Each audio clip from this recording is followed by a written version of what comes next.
wedding life, wedding tips, wedding story. Listen all in our podcast and prepare yourself as bride to be.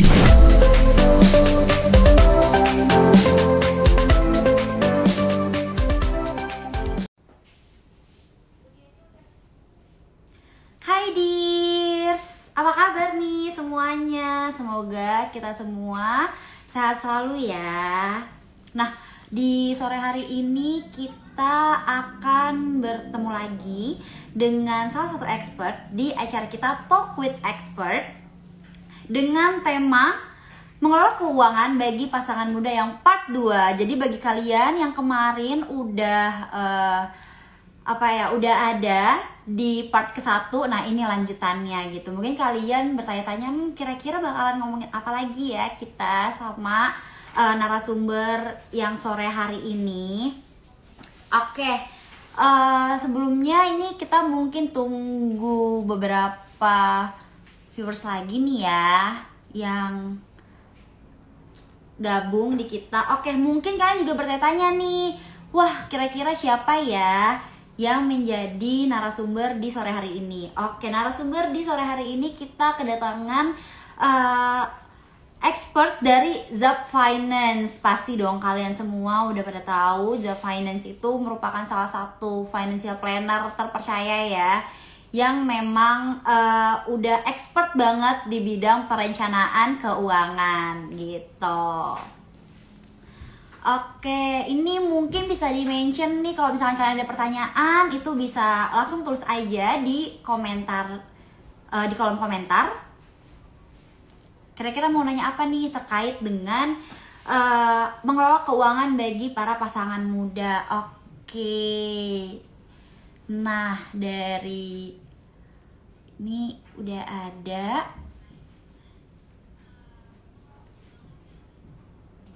Oke. Nah, siapa sih expert pada hari ini? Kita kedatangan tamu namanya Mbak Tia Astriani. Halo Mbak Tia. Halo Mbak Rindu, apa kabar? Baik Mbak Tia. Mbak Tia gimana kabarnya? Alhamdulillah baik, semoga sehat-sehat Oke, semua ya. alhamdulillah. Iya, amin. Oke, Mbak Tia, sebelumnya mungkin sebelum kita ngobrol-ngobrol, untuk lanjutin, aku mau mention aja, rewind lagi nih sama yang kemarin udah kita obrolin. Jadi kemarin kurang lebih kita udah ngobrolin, penting gak sih adanya perencanaan keuangan? Jawabannya adalah penting ya. Penting banget, Penting harus banget. ada perencanaan keuangan. Kemudian di tahun berapa baiknya perencanaan kita nih, kalau misalkan untuk masa depan anak? Nah, jawabannya adalah kalau misalkan tahun pertama udah dikarunia anak, ya secepat mungkin kita harus menyiapkan dana untuk anak-anak kita nantinya gitu kan. Nah, kemudian gimana caranya menabung? Kemarin Mbak Tia udah ngasih tahu ada 50%, 30% dan juga 20% untuk saving, living dan juga playing. Benar ya Mbak ya? Living yang 50%. Oke, livingnya yang 50% ya. Jangan lupa nih teman-teman semuanya. Untuk living 50%, untuk savingnya 30%, dan untuk playingnya cukup 20% berarti ya. Oke, Iya. nah kemudian ada daftar prioritas keuangan. Itu kurang lebih ada rumah, dana pendidikan, ada kendaraan, liburan, itu penting juga, dan pensiun. Benar ya Mbak ya? Betul. Oke, nah kemudian kalau misalkan ditanya untuk investasi, itu mulainya kapan? Apakah setelah menikah atau pas baru menikah? Jawabannya kalau ada dananya langsung aja cus kita invest gitu ya Mbak ya? Betul. Aku tambahin sedikit yang terakhir ya. Boleh, boleh. Kalau belum ada dananya mesti diada-adain ya gitu. Jadi walaupun mulainya sedikit nggak apa-apa daripada nggak mulai sama sekali. Kalau misalnya sekarang baru bisa Rp5.000 per hari ya nggak apa-apa. Rp5.000 per hari kan sebulan jadi Rp150.000. Oh, Lebih baik mulai sedikit, yang penting mulai sesegera mungkin. Gitu. Oke, paham. Siap-siap. Intinya jangan bilangnya nggak ada terus ya Mbak ya. Yes. Harus pokoknya kalau ada langsung cus. Mesti diada-adain ya. Harus diada-adain. Oke, siap. 5.000, 1.000, 2.000 per hari nggak apa-apa. Tapi kan kalau dikumpulin sebulan jadinya lumayan tuh. Benar. Oke. Siap Mbak, mungkin kita langsung aja ya lanjut ke pertanyaan di sesi ini, Yang pertama, apa aja sih Mbak sebenarnya yang harus dilakukan ketika menabung bersama? Oke, menabung bersama ini maksudnya kayak joint account gitu ya, berarti ya? Yes, benar. Oke, joint account kan berarti dua-duanya punya akses nih, suami istri ada akses ke rekening tersebut. Yang nggak boleh dilakukan adalah dana tersebut dipakai ke hal-hal yang tidak sesuai anggaran yang sudah disepakati di awal. Jadi kalau misalnya ini kan buat keluarga, kalau misalnya dipakai buat kesenangan pribadi ya nggak boleh. Jadi kita sama-sama harus disiplin walaupun dua-duanya punya akses. Itu dia pentingnya walaupun kita punya rekening bersama, sebaiknya kita juga punya rekening pribadi. Karena kan yang namanya beda orang, mungkin kan kesenangannya juga beda-beda tuh ya. Mungkin suami hobinya olahraga, mungkin istri hobinya belanja baju gitu kan. Ya yang hobi olahraga sih mungkin ya belanjanya jarang, tapi sekali belanja nominalnya gede gitu kan. Tapi istri belanja baju bisa sering, tapi kan nominalnya jauh lebih kecil. Ya nggak apa-apa, terserah mau spendingnya seperti apa, yang penting sesuai anggaran gitu. Oke, jadi harus trik ya Mbak sama anggaran yang udah kita buat bareng-bareng itu. Jangan apa ya namanya? Jangan ini ya. Udah deh nggak apa-apa pakai aja dulu gitu. Nggak boleh ya Mbak ya kalau kayak gitu ya. Jangan, nanti karena yang penting juga itu adalah habitnya. Kalau pertama udah nggak apa-apa, nggak apa-apa, nggak apa-apa, nggak apa-apa 10.000, 50.000 digabung-gabung jadi berapa juta? Aduh, Nggak iya jadi deh bener. tuh liburan. Iya bener. Oke, sip deh Mbak. Nah, Mbak kan dengan di situasi saat ini pandemi itu ada beberapa mungkin dari pasangan yang harus dirumahkan. Nah, mungkin tadinya mereka nabung bareng-bareng untuk membeli hunian. Nah, kemudian karena satunya akhirnya dirumahkan, itu jadi cuman bisa satu aja nih yang memberikan pemasukan. Nah, itu kira-kira gimana nih Mbak? Apakah target awalnya tuh harus mundur atau mungkin tetap dilanjutkan tapi nilainya lebih sedikit atau gimana tuh Mbak? Oke, ini pastinya hal yang nggak mudah ya buat banyak orang ya. Pasti pertama Benar-benar. juga akan ngerasa sedih, akan ngerasa shock gitu. Nah, inilah salah satu pentingnya kita punya dana darurat. Jadi saat terjadi musibah seperti itu, paling nggak kita punya waktu untuk menenangkan diri dulu, tarik nafas dulu. Jadi dana darurat itu jadi bumper kita. Tapi sesudah itu, ya kita harus back to reality lah. Kita harus menyesuaikan tuh anggarannya dengan kondisi income saat ini. Mau nggak mau semuanya harus disesuaikan. Pertama pengeluarannya itu harus mulai di-review ulang. Mana yang wajib, mana yang butuh, mana yang ingin. Jadi harus kita sesuaikan sesuai prioritasnya. Kalau sudah pengeluaran, ya berarti investasinya mau nggak mau juga harus menyesuaikan. Menyesuaikannya gimana ya sesuai prioritasnya. Kita lihat tadi rumah itu jadi prioritas utama atau ada yang lebih urgent. Misalnya yang punya anak mau nggak mau kan dana anak sekolah dulu tuh. Karena Betul. kan nggak mungkin kita suruh anaknya cuti sekolah kan gitu. Jadi ya jadi semuanya harus sesuai prioritasnya. Sambil kita pelan-pelan cari lagi pekerjaan atau usaha apa supaya ada keran penghasilan baru gitu. Oke, jadi emang kita harus face the reality, kemudian kita juga harus melihat prioritasnya lagi itu seperti Iya. apa, ya, dan juga kita sambil mencari-cari nih kira-kira bisa dapat tambahan penghasilan lagi itu dari mana, gitu ya Mbak, kurang lebih ya? Iya, Oh, adaptasi itu penting apapun situasinya. benar.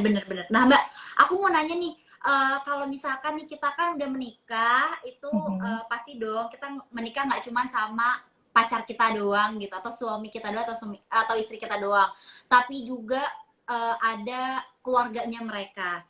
Nah kira-kira nih Mbak, sebenarnya berapa persen sih Mbak dana tanggungan untuk orang tua? Oke, berarti generasi sandwich nih ya. Menanggung Bener. orang tua dan juga anak. Nah, balik lagi kita mesti lihat dulu kondisinya. Kita menanggung orang tuanya tuh dalam posisi seperti apa? Apakah yang kita tanggung kebutuhan utamanya mereka, kebutuhan hari-harinya mereka? Kalau yang kita tanggung kebutuhan hari-harinya mereka, ya berarti itu harus menjadi bagian dari post living kita. Jadi post living keluarga kecil kita dan post living orang tua kita itu harus jadi bagian yang sebisa mungkin yang 50% itu. Gitu. Tapi kalau misalnya ada juga kan yang sebagai anak ya aku mau ngasih aja orang tua gitu buat jajannya lah atau buat apanya, tapi sebetulnya hari-harinya misalnya orang tua sudah punya dana pensiun gitu. Kalau yang seperti itu ya bisa ambil dari pos playing gitu, yang 20% itu. Jadi bagaimanapun kondisinya, berapapun besarannya, yang penting suami istri sepakat mau berapa kasihnya. Dan juga yang penting juga kebutuhan dari keluarga kecil kita, kebutuhan rumah tangga kita dan juga anak-anak kita terpenuhi dan nggak pakai ngutang. Intinya itu ya Mbak ya, jangan Iya. pakai ngutang.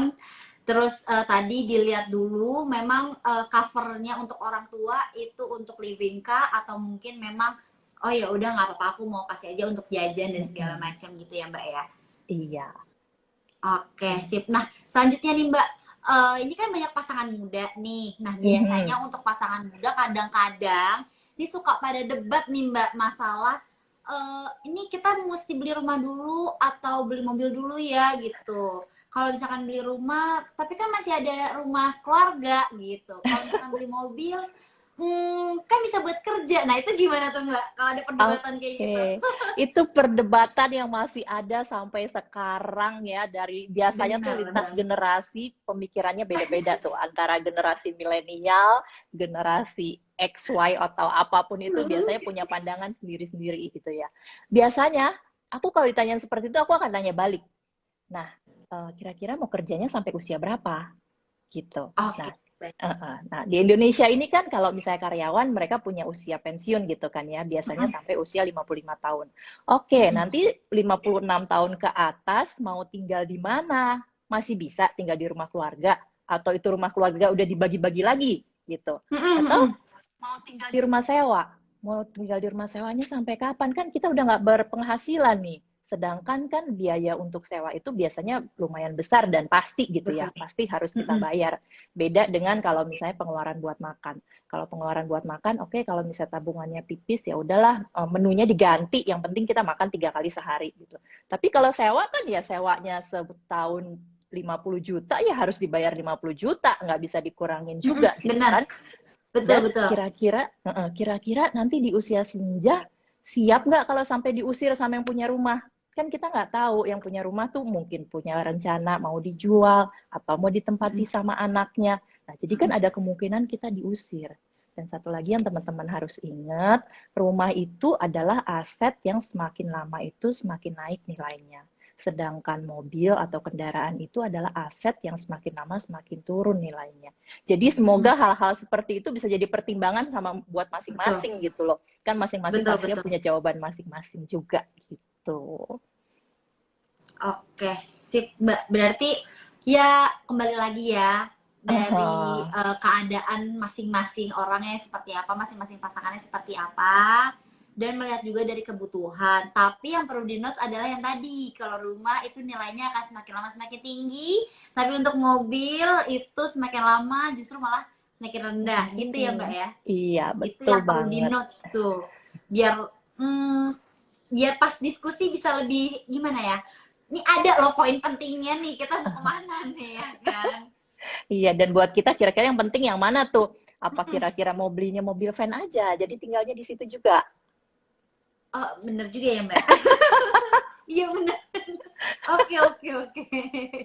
Wah, keren juga ya, benar-benar. Boleh lah.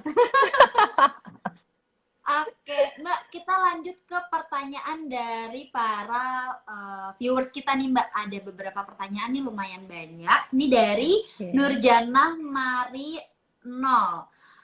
Katanya dana darurat sebaiknya dalam bentuk apa Mbak? Gitu. Gimana tuh Mbak? Oke, namanya kan dana darurat ya, dipakai dalam kondisi darurat. Kita nggak tahu tuh darurat itu kapan terjadi. Jadi sebaiknya dalam instrumen yang aksesnya gampang, yang bisa kita akses kapanpun juga. Paling cocok kita punya ATM, misalnya perlunya jam 12 malam atau di luar kota, kita bisa dengan gampangnya tinggal ke ATM dan ambil. Seperti itu. Oke, berarti lebih ke fresh money ya Mbak ya? Bukan seperti misalkan investasi emas atau saham kayak gitu ya Mbak? Untuk dana darurat itu sendiri? Bukan. Teman-teman harus bedakan dana darurat dan investasi. Kalau di investasi kita memang mau mencari keuntungan, kenaikan nilai gitu. Sedangkan kalau yang namanya dana darurat itu ya seperti bumper aja. Kita mesti merasa secure. mesti ngerasa tenang, nyaman. Apa kalau misalnya sampai terjadi apa-apa, jangan sampai kita nyusahin orang, jangan sampai mesti ngutang gitu. Jadi kita punya serepnya lah gitu. Jangan sampai ada musibah malah Hmm. jadi bikin masalah baru gitu. Oh gitu. Oke oke oke, siap-siap. Jadi memang untuk dana darurat kalau ditanya dalam bentuk apa, fresh money tadi ya Mbak ya. Tapi untuk investasi ada lagi yang lain gitu. Iya, betul. Oke, sip. Lanjut ke pertanyaan selanjutnya nih Mbak. Dari Koni FRDL. Persiapan pernikahan itu kira-kira berapa lama nih gitu, untuk menyiapkan dananya? Balik lagi, tergantung butuh dananya berapa. Kalau kalau sekarang lagi masa pandemi kan ya, nggak boleh besar-besaran gitu. Bahkan mungkin cuma akad nikah aja. Kalau hanya akad nikah aja mungkin butuhnya sedikit, kemampuan income kita mencukupi hanya dengan ngumpulin 3 bulan, ya silakan gitu. Tapi ada juga kan teman-teman yang punya mimpi masa kecil, punya pesta yang seperti Betul apa betul. gitu, dan dananya harus besar, ya berarti harus butuh lebih lama lagi waktunya. Tapi apapun yang dipilih harus disesuaikan dengan kemampuan kita. Jangan sampai nikahnya udah 3 tahun, udah 5 tahun lewat, utangnya masih ada yang mesti dicicil. Itu jangan sampai ya. Pokoknya teman-teman mesti ingat bahwa pernikahan itu nggak hanya pestanya aja. Yang paling Benar. penting adalah kehidupan sesudahnya. Gitu. Bener-bener. Nah, itu sih Mbak, mungkin yang kalau misalkan dari sisi aku, dengan aku usianya segini gitu ya Mbak ya, itu pikirnya, aduh nikah maunya pestanya aja deh gitu. Pestanya aja, dan nggak kepikiran kalau misalkan ternyata setelah pesta pernikahan itu masih ada beberapa tanggungan, bahkan hal-hal lain ya, yang harus dipikirkan dan dipersiapkan sedini mungkin gitu. Yang kita pikirin, Betul. wah enak nih nanti ada pesta pernikahan gitu. Yang ada seneng-senengnya cuma sehari, habis itu langsung pusing deh tuh mikirin Stres sesudahnya. nih saya. Iya bener. Nah, Mbak, ini ada yang nanya lagi nih, namanya Dea0212. Nilai patokannya berapa nih, atau persentasenya untuk tabungan dana darurat?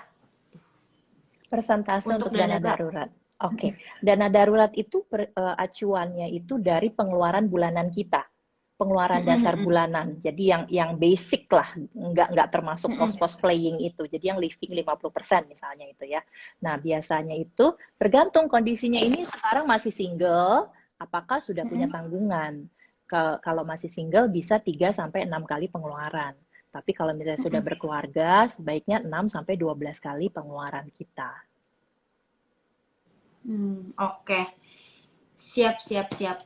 Paham. Nah, Mbak, ini ada yang mau nanya lagi nih. Dari Hello Dusti.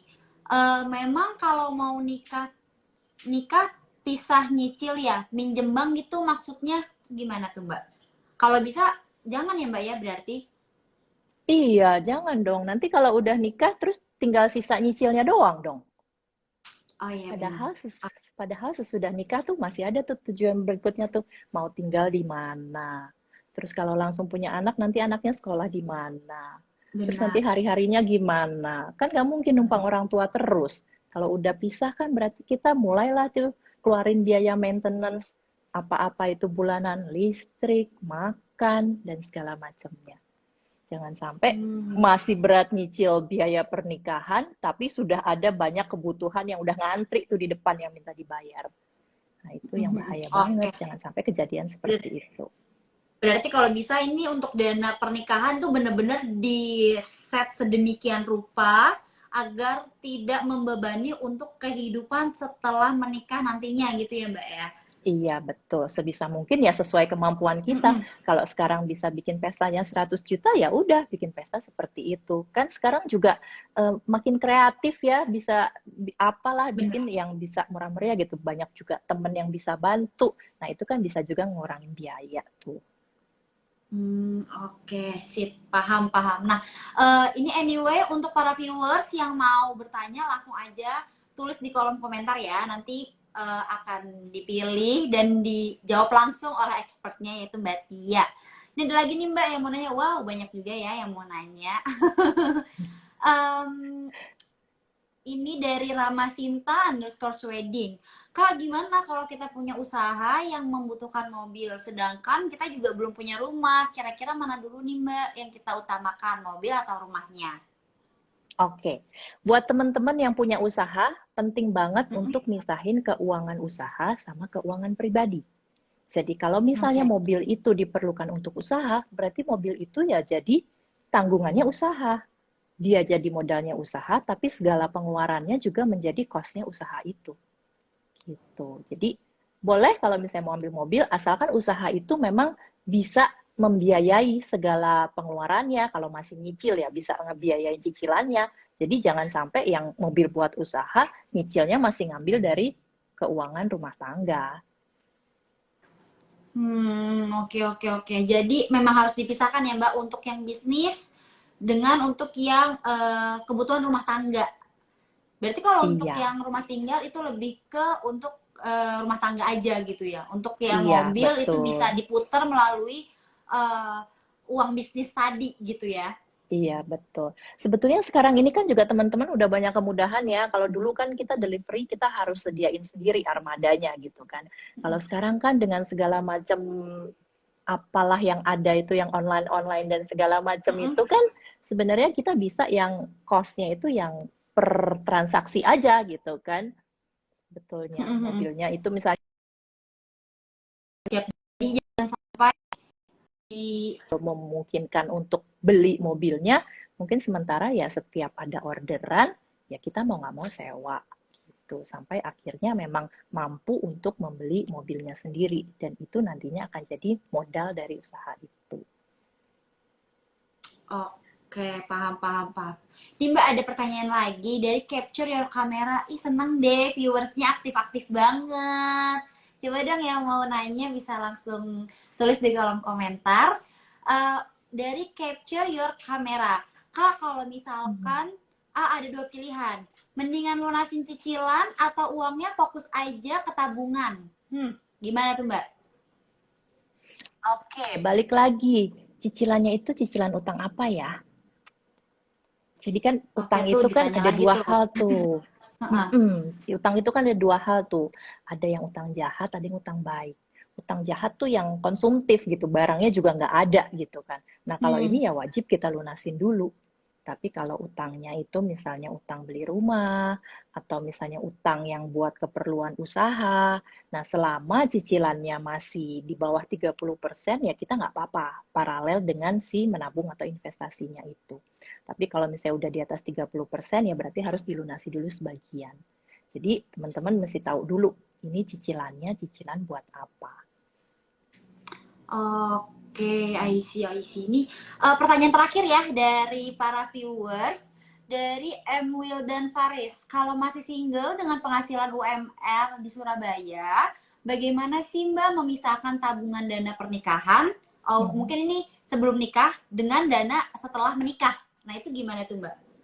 Oke, memisahkan itunya ya. Teman-teman mesti tahu dulu nih sebetulnya budgetnya tuh berapa gitu kan. Kalau misalnya Oke. teman-teman yang buat UMR yang apa penghasilannya masih UMR itu selain misalnya 50 30 20 kalau misalnya dirasa berat bisa juga pakai 75% untuk biaya hidup, 25%-nya untuk menabung dan investasi itu.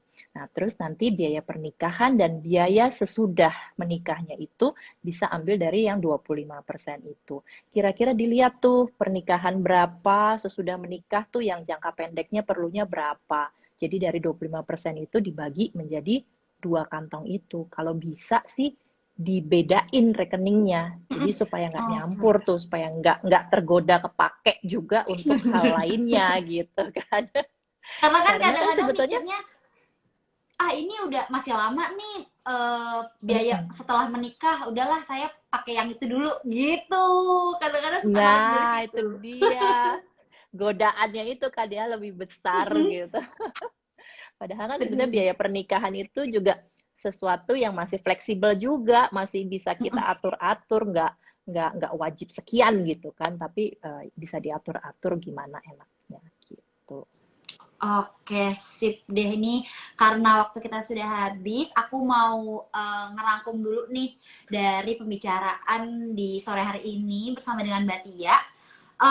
Jadi yang bisa aku simpulkan sih yang pertama kalau misalkan untuk pos-posan menabung berapa persen, ya itu tergantung lagi dari kebutuhan masing-masing. Begitu pula dengan ada misalkan kebutuhan mobil dulu atau rumah dulu. Dilihat lagi mana yang lebih penting.